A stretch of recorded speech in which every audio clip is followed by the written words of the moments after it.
Oğlum 2 saattir yollardayım ya. Dur. Beni gideceğim yere gönderin. Adamlar resmen dolandırıyor ya. Bro, stop, no Ho Chi Minh. Bunçan. Ve yeni bir videoyla hepinize selamlar. Geldi ki gözümün çiçeği. Bana Asya'da, Güney Asya'da olduğumu hatırlatan o mükemmel otobüs. Birçok gezginin Asya'yı, Güneydoğu Asya'yı gezen birçok insanın hayalini kurduğu bir yolculuk. Niye? Çünkü bunlarda yatak var. Bir yandan yatıyorsunuz, bir yandan yol yapıyorsunuz. Suyun en saf halini evlerinize ulaştıran ihlas arıtma sistemleri bu videonun sponsoru. Türkiye'nin lider su arıtma markası Aura Sebilon Unique sunar. Abla inşallah beni doğru gönderiyordu burada. Okay. Ve ne oluyor? Ve tabii ki bak bu biraz eskisiymiş. Okey. Ve iç taraf böyle arkadaşlar. Arka tarafa gittiğiniz zaman 4 kişi kalabiliyorsunuz. Yani farklı bir yolculuk deneyimi, anladınız mı? Ve insanlar, gezginler özellikle yolculuk masraflarını bir miktar düşürmek istiyorlarsa bu yolculuğu gece yapıyorlar. Ben gibi böyle gündüz gözüyle değil. Bir yandan vuruyorlar, kafaya yatıyorlar. Ceplerine 5-10 dolar daha fazla kalmış oluyor. O da yolculuk için güzel bir miktar. Ablam maske mi takmış ya? O da burada bu coğrafyada bu güneşin zararlarından deli gibi korkuyorlar. O yüzden böyle her yerlerini kapatıyorlar. Güneşe ne kadar az maruz kalırlarsa o kadar ciddilerine bakıyorlar. Ben gibi böyle güneş yanığı falan olmuyor. Velhasıl yolculuğumuz başladı. Sizi bu yolculuğa dahil etmek istedim. Hem de dedim ki biraz da yolculuk hakkında konuşalım. Yolculuğun en sevdiğim yanlarından bir tanesi ne biliyor musunuz? Belki beni dinleyen, yolculuğa çıkmak isteyen insanlara da böyle bir perspektif, bir pencere açarız. Kulaklığınızı takıyorsunuz. Böyle uzanıyorsunuz arkadaş. Ayaklarınızı uzatıyorsunuz.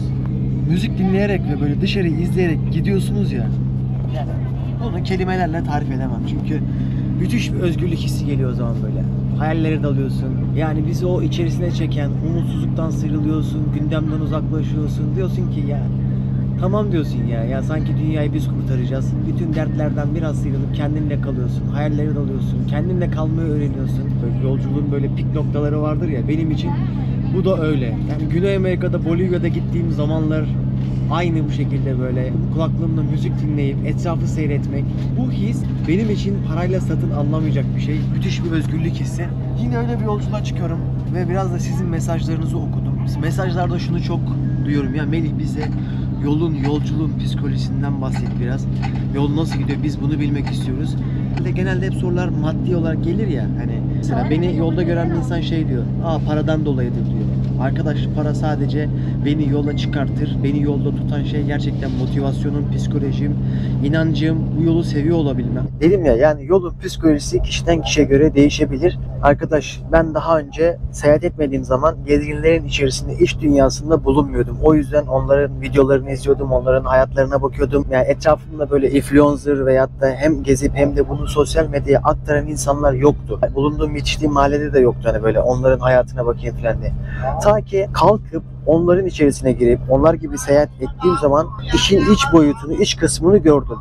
Yani çoğu şey uzaktan böyle çok alacalı gelebilir. Komşunun tavuğu size çok güzel gelebilir. Ama içeri girdiğiniz zaman yani şu anda yaşadığınız şehir hayatında veyahut da normal o rutin hayatta yaşadığınız problemler burada da olabiliyor. Burada da insan rutine bağlayabiliyor. Sadece dışarı gidiyor, geliyor, dışarı gidiyor, geliyor veyahut da sadece video çekiyor, sadece akşam partiye gidecekse her gün partiye gidiyor.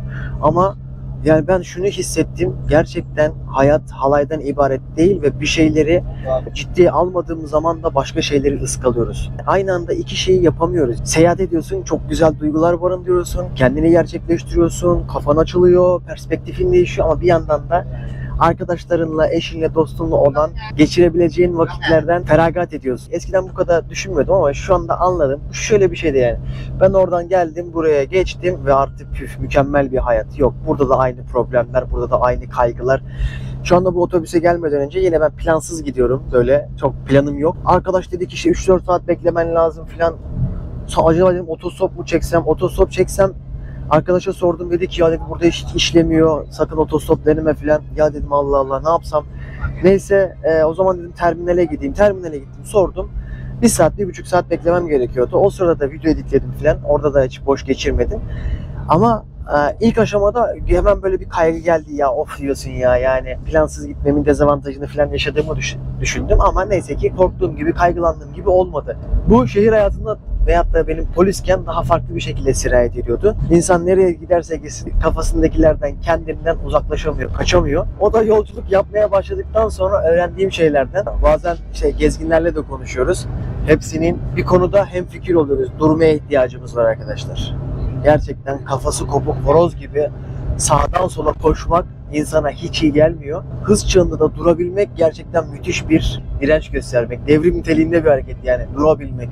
Eylemsiz kalabilmek, kendimizle kalabilmek ve hareket halindeyken bunu yapabilmek ayrıca daha zor. Yani o yüzden şimdi benim zaman sıkıntım olmadığı için bu şekilde konuşabilirim ama abi 5 günü 10 günü olan bir insan nasıl dursun yani? Nasıl yolun keyfini fazlasıyla çıkartabilirsin? Onun yaşadıklarının hepsini sıkıştırabileceği çok dar bir zaman var. 5 gün, 10 gün. Onun içerisine ne kadar şey sıkıştırabiliyorsa o kadar iyi. Belki bu boşluk için tekrardan 5 ay, 6 ay beklemesi gerekecek. Yılda belki böyle 2 defa şans olacak, 3 defa şans olacak. O yüzden yani zamanı çok iyi değerlendirmesi gerekiyor. Değerlendirmede bir nevi koşmak gibi bir şey. Yani hızlı bir şekilde görmek istedikleri yerleri görmek, yemek istediğini yemek, tatmak istediğini tatmak.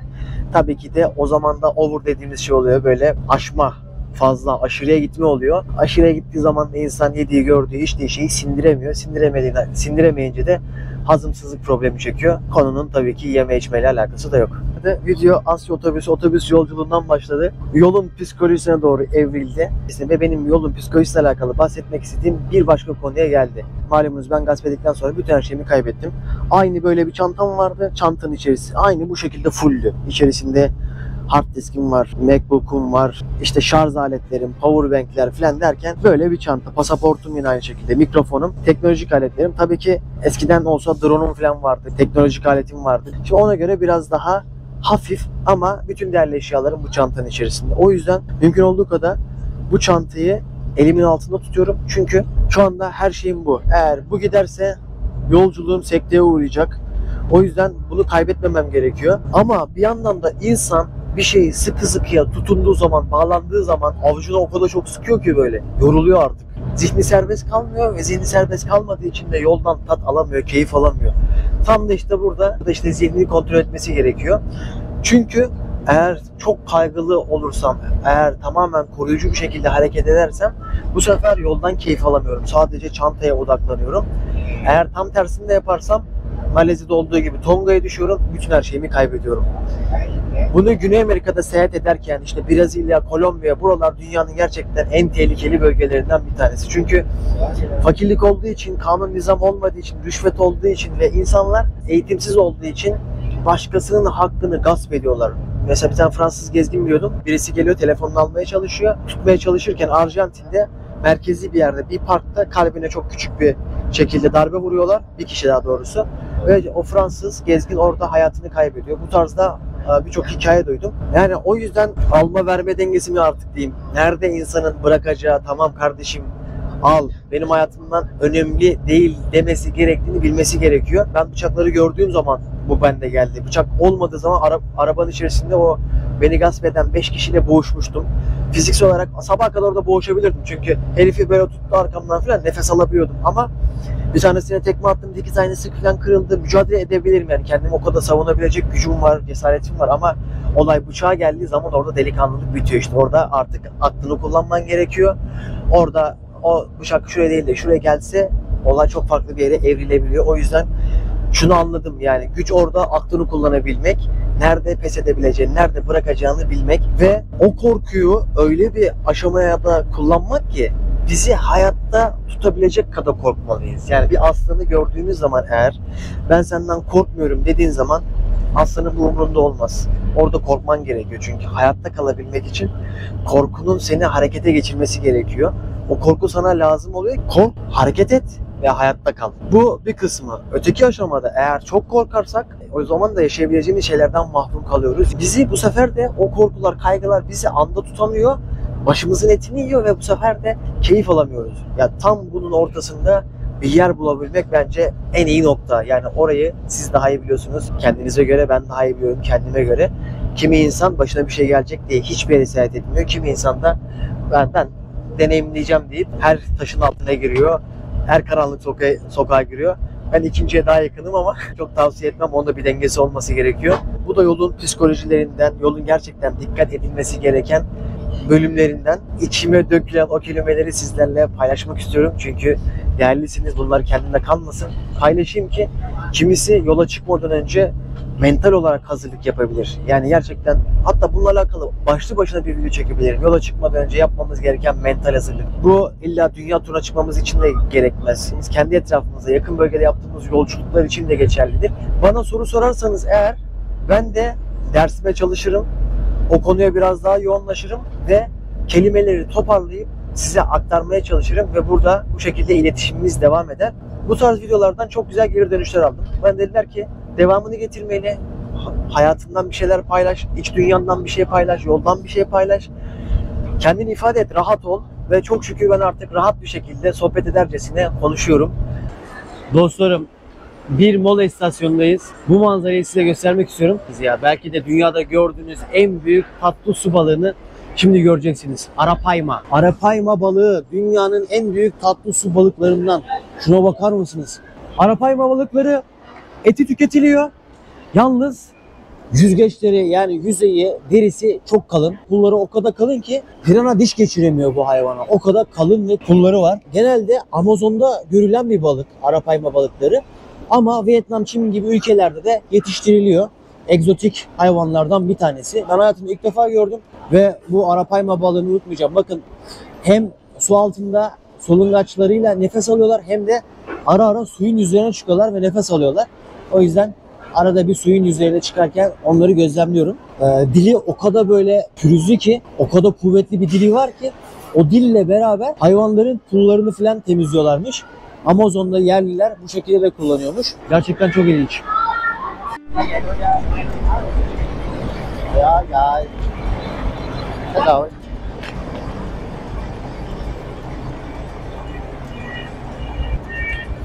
Arkadaş 2 saattir yollardayız. Adamlar resmen dolandırıyor ya. Yapacakları işe başlayacağım ya. Adamlar bana bilet sattı. Ters istikamete gidiyoruz 2 saattir. Diyorum ki bak birader ters istikamete gidiyoruz diyor. Otobüs değiştirdiler sonra. Bilet de var elimde. Yani şöyle bir firma. Adamlar beni şu anda Ho Chi Minh'e tekrar geri götürmek istiyorlar. Ho Chi Minh'den geldim zaten ben. Beni gideceğim yere gönderin. Beni gideceğim yere gönderin. Bunçan yazıyor değil mi? Bunçan yazıyor. Bunçan'a gideceğim ben. Bunçan. Sana kaç sefer gösterdim. Bunçan'a gideceğim diye. Bilet sattılar. Bilet her şey yazıyor. Ters istikamete götürüyorlar. Hala devam ediyorlar yani. Arkadaşı arıyorum şu anda. Burada yaşayan bir arkadaş.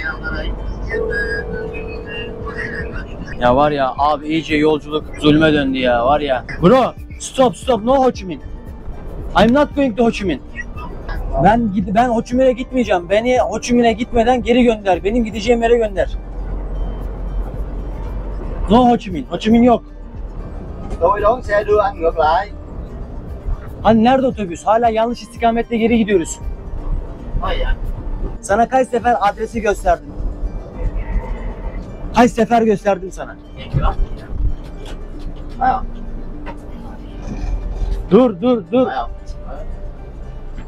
Dur şunlardan kurtulayım ya. Beni mahvet, beni bitirdiniz birader ya. Vallahi beni bitirdiniz ya. Bak şimdi o arabayı durdurdular. Yolu var ya rezil ettiler ya. Kaç saattir yoldayım. Hala gideceğim. Şimdi çakallar beni burada bırakır giderim. Burada kalırım vallahi hiç. Muhatap da bulamam. O yüzden şimdi otobüse kendimi atmadan binmeyeceğim.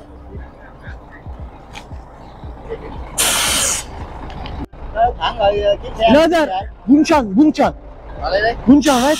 Tôi tiền rồi đó.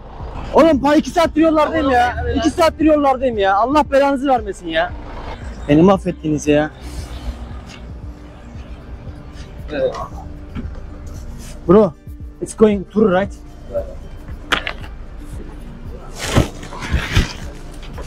Ya var ya böyle diyorum ya gerçekten akıl sağlığımı korumak için kendimi zor tutuyorum ya. Bu kargaşanın içerisinde inşallah bir şey de kaybetmemişimdir. Arkadaş saat 2'ye geliyor neredeyse. Ve ben saat 9-10'dan beri yollardayım, bekliyorum. Ve ters istikamete gidiyorum. Heriflere he diyor, tamam diyor. Lan diyorum ki anlayışla karşılayayım falan. Yok, neticesinde bayağı bir ters gittim. En son bana dediler ki Ho Chi Minh'e gidelim. Yok artık dedim yani. Ho Chi Minh ne alaka? Derken en son karşıdan bir araba durdurdular. Velhasıl inşallah şimdi doğru gidiyoruzdur. çantayı koyacağım. Millete soracağım şimdi. Emin olmam lazım. Ben uslu yerimde gidiyorum. Video çekiyoruz, sohbet, muhabbet ediyoruz. Bir yandan da haritaya bakıyorum.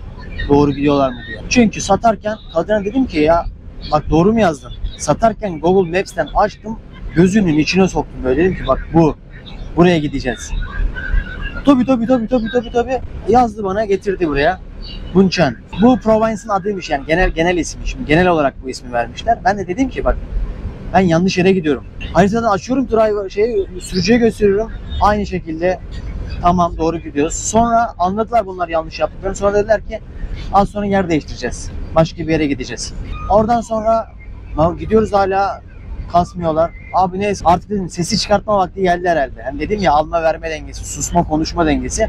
Dedim bak ben sustukça bunlar beni şeye kadar getirecek, koçum isteğe kadar.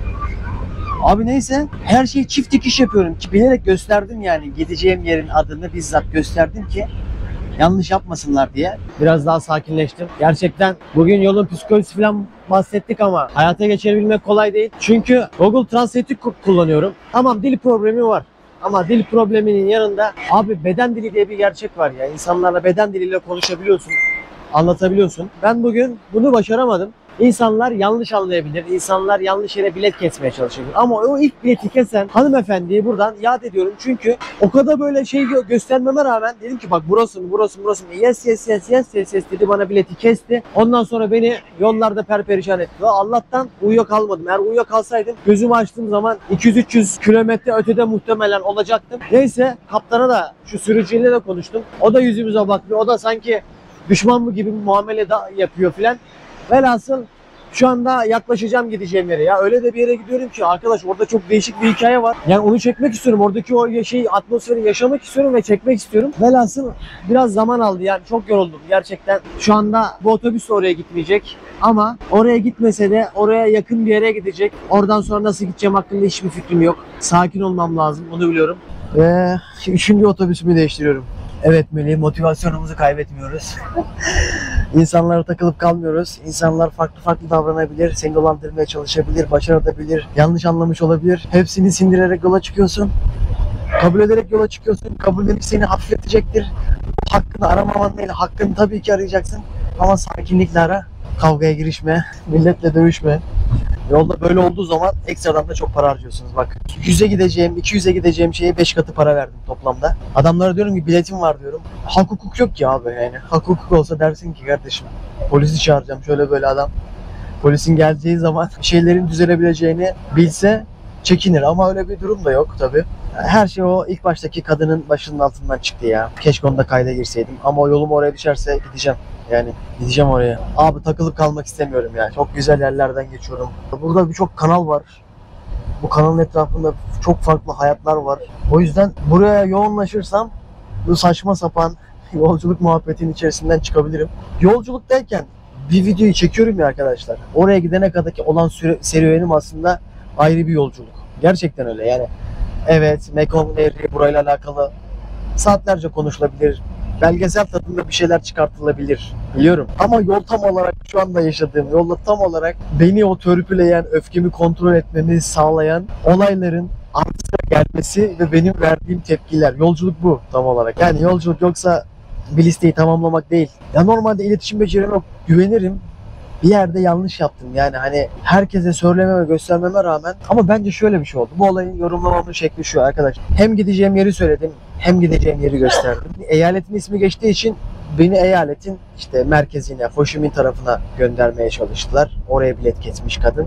O kadın zaten işini savsaklayan bir tipti yani hani o paramı alayım gerisine bakmayayım. Öyle yaptığı için de beni bu duruma soktu. Yani şu andaki benim bütün bugünümün heba almasının asıl sebebi o kadının vurdum duymaz bir şekilde bana bilet kesmeye yoğunlaşması, bileti kesip arkasını dönüp gitmesiydi. Ondan sonra olay buralara kadar geliyor. 1-2 saatlik yolu için bir günümü verdim. Ama bu da benim tecrübe olarak haneme yazıldı. Böylelikle bütün yolculukları, bütün otobüsleri gezmiş, görmüş olduk. Yalnız her yerde yataklı otobüs var yani. Konu yataklı otobüsten başladı, yataklı otobüsten bitsin. Bu yolculukta hem biraz içimi döktüm, yolculukla alakalı konuştuk, hem de başıma bir takım olaylar geldi. Bu videoyu burada bitireyim arkadaşlar. Bugünlük bu kadar aksiyon yeter. Bir dahaki videoda görüşmek üzere. Türkiye'nin lider su arıtma markası Aura Sebilon Unique sundu.